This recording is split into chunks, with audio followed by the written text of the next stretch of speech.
दोस्तों, क्या आप जानते हैं कि अमेज़न के मालिक जेफ बेजोस भी स्पेस एक्सप्लोरेशन की ओर तेजी से कदम बढ़ा रहे हैं। हमारी एक पिछले वीडियो में मैंने आपको यूनिवर्स के सबसे बड़े स्टार स्टीफनसन 218 के बारे में बताया था, लेकिन क्या आप जानते हैं कि यूनिवर्स का सबसे छोटा स्टार कौन सा है? और क्या आप जानते हैं कि हाल ही में अमेरिकन प्रेसिडेंट इलेक्शन को हार चुके डोनाल्ड ट्रंप एलियंस के बारे में काफी कुछ जानते हैं और शायद उनसे मुलाकात भी कर चुके हैं।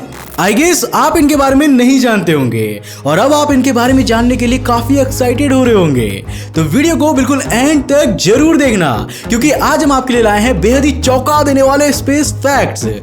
तो हेलो गाइस, मैं काशिक और चलिए शुरू करते हैं आज के इस नए एपिसोड। दोस्तों, क्या आप स्क्रीन पर दिख रहे इस इंसान को जानते हैं? आई गेस आपने ये चेहरा पहले कभी भी नहीं देखा होगा, लेकिन आज मैं आपको इनके बारे में जो बताने वाला हूँ उसे जानने के बाद आप इन्हें कभी भी भुला नहीं पाओगे। ये है हैम एसिड। ये दुनिया के कई स्पेस इंस्टीट्यूशंस में एरोनॉटिक्स और एस्ट्रोनॉटिक्स के प्रोफेसर के रूप में काम कर चुके हैं। ये इजरायली मिलिट्री इंटेलिजेंस में ब्रिगेडियर जनरल रह चुके हैं और इन्होंने 30 साल तक इजराइल मिनिस्ट्री ऑफ डिफेंस के लिए डायरेक्टर ऑफ स्पेस प्रोग्राम्स के रूप में काम किया है और इजराइल की 20 से ज्यादा सैटेलाइट्स को लॉन्च करने में इनका योगदान है और ये इजरायली स्पेस सिक्योरिटी में चीफ भी रह चुके हैं। हाल ही में इन्होंने टाइम्स ऑफ इजराइल में दिए अपने एक इंटरव्यू के दौरान एक बहुत ही चौंका देने वाला खुलासा किया है। इन्होंने बताया है कि अमेरिका और इजराइल कई सालों से दूसरे ग्रहों पर रहने वाले एलियंस के साथ कांटेक्ट में है। इन दोनों देशों ने एलियंस के साथ मिलकर एक गैलेक्टिक फेडरेशन बनाई हुई है। आगे हैम एसिड कहते हैं कि एलियंस और अमेरिका मिलकर यूनिवर्स के बारे में रिसर्च करने के लिए समझौता कर चुके हैं और वो the fabric of the universe के बारे में स्टडी कर रहे हैं। मतलब वो ये जानने की कोशिश कर रहे हैं कि ये यूनिवर्स कैसे और किन चीजों से बना हुआ है। उनके अनुसार मार्स पर एक अंडरग्राउंड सीक्रेट बेस भी एग्जिस्ट करती है, जहां पर अमेरिका और एलियंस के कुछ रिप्रेजेंटेटिव्स रह रहे हैं। सबसे चौंकाने वाली बात तो यह है कि एसाद के अनुसार अमेरिका के फॉर्मर प्रेसिडेंट डोनाल्ड ट्रंप को भी इसके बारे में पूरी जानकारी है। यही नहीं, वो दुनिया के सामने इस बात को डिस्क्लोज भी करने वाले थे, लेकिन ऐन मौके पर गैलेक्टिक फेडरेशन ने उन्हें ऐसा करने से रोक दिया, क्योंकि एलियंस नहीं चाहते कि दुनिया भर की मीडिया इसको कवर करे और लोग उनके एग्जिस्टेंस के बारे में जाने। ऐसे कहते हैं कि एलियंस तब तक अपने एग्जिस्टेंस को सीक्रेट रखना चाहते हैं जब तक हम इंसान स्पेस और स्पेसक्राफ्ट्स के बारे में अपने नॉलेज को और अच्छा ना कर ले और इनसे जुड़ी डिटेल्स को ढंग से ना समझने लगे। अब मैं आपको ले जाने वाला हूं धरती से 460 लाइट ईयर्स दूर ऑफ्यूकस कॉन्स्टेलेशन में स्थित गैस और डस्ट के dark nebula Rho Ophiuchi cloud complex की सैर पर। यह हमारे सोलर सिस्टम के सबसे करीब स्थित एक्टिव स्टार फॉर्मिंग रीजन्स में से गिना जाता है। मतलब यहाँ पर ढेर सारे नए स्टार्स का फॉर्मेशन लगातार होता रहता है। इसका टेम्परेचर है करीब 22,000 डिग्री सेल्सियस और इसका मास हमारे सूरज के कंपैरिजन में 3,000 गुना ज्यादा है। रॉ ऑफ्यूकी क्लाउड कॉम्प्लेक्स की सबसे शानदार चीज है रॉ ऑफ्यूकी मल्टीपल स्टार सिस्टम।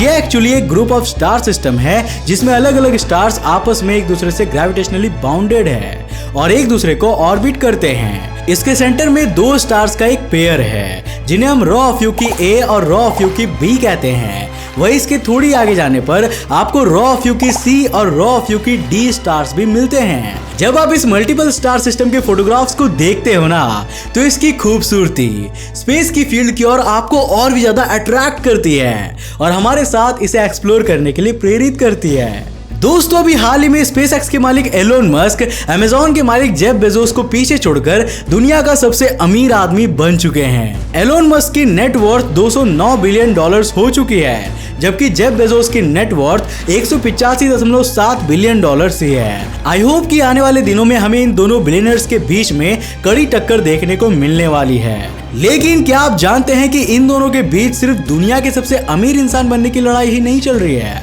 बल्कि एक लड़ाई तो स्पेस एक्सप्लोरेशन के फील्ड में भी हो रही है। जी हाँ, ये लड़ाई है एलोन मस्क की कंपनी स्पेसएक्स और जेफ बेजोस की कंपनी ब्लू ओरिजिन के बीच। SpaceX के बारे में तो आपने बहुत कुछ सुन रखा होगा, लेकिन मैं ये दावे के साथ कह सकता हूं कि आप में से कई लोगों ने तो ब्लू ओरिजिन के बारे में इससे पहले कभी कुछ सुना भी नहीं होगा। इसे साल 2000 में जेफ बेजोस ने शुरू किया था। इस कंपनी का काम भी बिल्कुल SpaceX जैसा ही है, मतलब aerospace manufacturing, sub orbital space flight services और रीयूजेबल लॉन्च व्हीकल्स जैसी टेक्नोलॉजी को डेवलप करके स्पेस ट्रैवल को आसान और सस्ता बनाना। वैसे क्या आप SpaceX और ब्लू ओरिजिन के बीच एक कंपैरेटिव वीडियो देखना चाहोगे?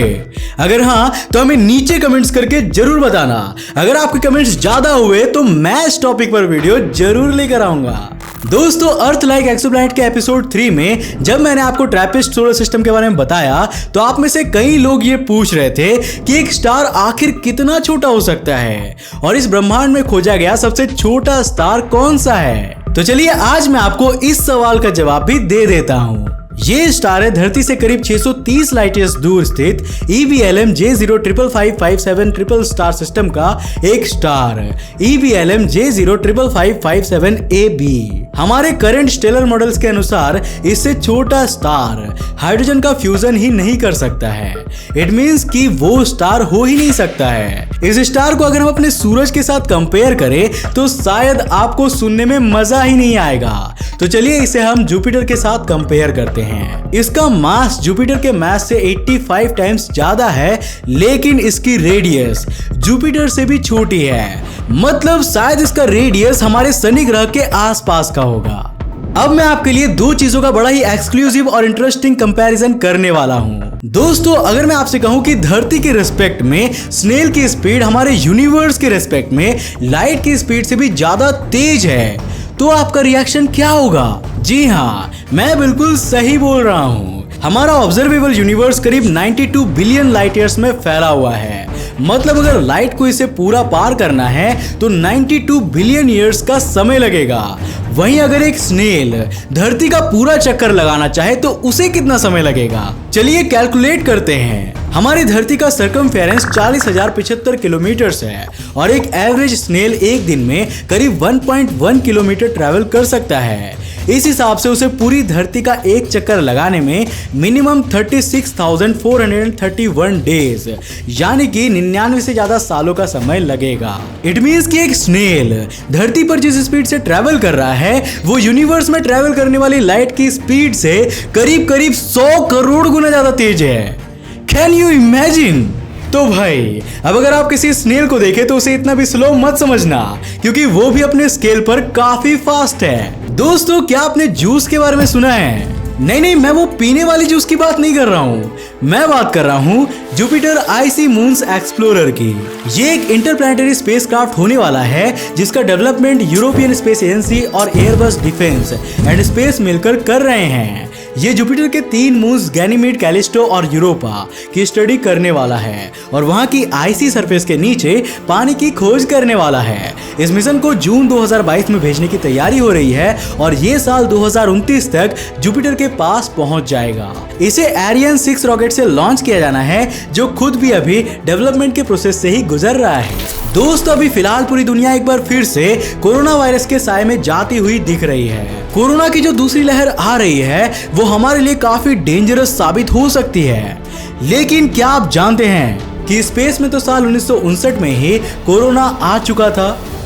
मैं यहाँ कोरोना वायरस की बात नहीं कर रहा हूँ, बल्कि मैं बात कर रहा हूँ अमेरिका के कोरोना प्रोग्राम की। इस प्रोग्राम के तहत अमेरिका ने साल 1959 से 1972 के बीच में बहुत सारी स्ट्रेटेजिक रिकॉग्निसेंस सैटेलाइट्स को स्पेस में भेजा था। इस प्रोजेक्ट में अमेरिका की सेंट्रल इंटेलिजेंस एजेंसी यानी कि CIA, directorate of science and technology और US एयरफोर्स ने बड़ी भूमिका निभाई थी। इन सैटेलाइट्स को लॉन्च करने के पीछे अमेरिका का मकसद फोटोग्राफिक कैमरास की मदद से स्पेस से रशिया, चाइना और दूसरे देशों पर नजर रखना था। इट मींस कि वो ना सिर्फ ऊपर से इनकी मिलिट्री मूवमेंट्स पर नजर रखते थे, बल्कि ये सैटेलाइट्स उन्हें रशिया और चाइना के स्पेस प्रोजेक्ट्स पर भी नजर रखने में मदद करती थी। हालांकि अब अगर कोई देश ऐसा कुछ करना चाहे, कि सैटेलाइट्स को इस मकसद से स्पेस में भेजे, वो भी पब्लिकली, तो उसे काफी सारे क्रिटिसिज्म और कई सारे इंटरनेशनल रेस्ट्रिक्शन से गुजरना पड़ सकता है। वैसे आप इसके बारे में क्या सोचते हैं? क्या सैटेलाइट और एडवांस टेक्नोलॉजी की मदद से दूसरे देशों की जासूसी करना सही है? हमें नीचे कमेंट करके अपनी राय जरूर दें। दोस्तों आई होप कि आज का ये वीडियो आपको जरूर पसंद आया होगा। अगर हाँ तो इस वीडियो को लाइक करने के साथ साथ अपने फ्रेंड्स के साथ जरूर शेयर करना। अगर आपको भी मेरी तरह स्पेस वाले टी शर्ट्स पहनना पसंद है तो जाओ यार हमारे वेबसाइट अंतरिक्ष.tv.in पर जाकर हमारे मर्चेंडाइज को जाकर परचेस करो। और इस तरह से ना केवल आप अपने लिए कुछ ले रहे हो बल्कि आप हमें यानी कि अंतरिक्ष टीवी को सपोर्ट भी कर रहे हो। तो जल्दी से हमारे वेबसाइट को विजिट करो। दोस्तों अगर आपने अभी तक हमें इंस्टाग्राम और फेसबुक पे फॉलो नहीं किया तो कर गया यार, जल्दी जाके हमें इंस्टाग्राम और फेसबुक जाके फॉलो करो। अगर आप नए हो इस चैनल पे तो इंटरेस्टिंग वीडियोस के चैनल को सब्सक्राइब करने के साथ साथ नोटिफिकेशन बेल को ऑन कर देना ताकि आप देख सको हमारे वीडियो सबसे पहले। तब तक के लिए बाय, जय हिंद।